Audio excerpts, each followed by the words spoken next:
Eddie here again.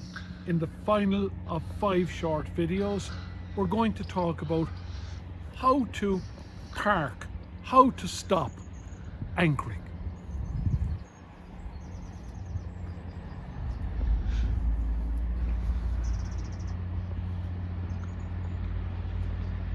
Anchoring. There's a number of types of anchor that probably are not suitable for use in modern powerboats. The fishermen's, yeah, fine if you're going fishing, but it's designed to anchor in rocky areas where there are fish. A rock is not where we want to anchor most times. But the Delta and the Bruce are two very, very good anchors that don't take up too much space in a modern powerboat or motorboat. The Danford takes up too much space unless you've got a big foredeck.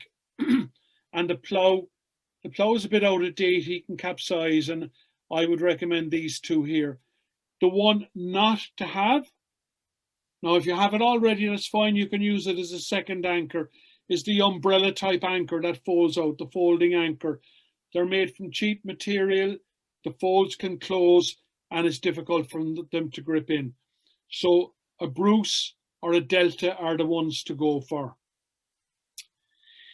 When we're choosing a location, we should have shelter now and shelter later. We should have enough depth where we anchor. We should have a good bottom type. We don't want rock. We don't want weed. Weed is probably the worst one. And mud is good and sand is good.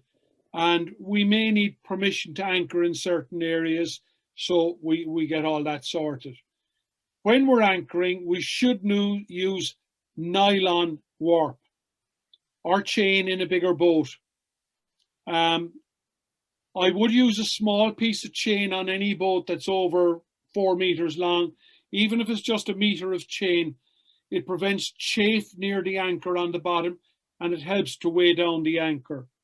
But in the absence of having all chain, a little bit of chain and warp is very suitable. And if you're using warp, you must use nylon warp. Nylon is strong, it stretches, and it sinks. SSS, strong, stretch, and sink. Obviously, we want it to be strong. It helps the anchor to grip in if the rope sinks. And we want it to stretch to absorb the shock. Sometimes polypropylene can be dolled up to look like a nice rope, and it's handy for a throwing rope of some sort. But if you want strength, you're going to have to go for nylon. So first of all, if it's warp only and you're intending to stay in the anchorage for half a day or overnight, 6 times the depth is what you need to pay out. If it's chain, 4 times the depth. Make sure you have enough swinging room that you're not going to bump into another guy. Thank you for watching our videos. Make sure you complete all the questions and get the required marks, and look forward to seeing you on our course.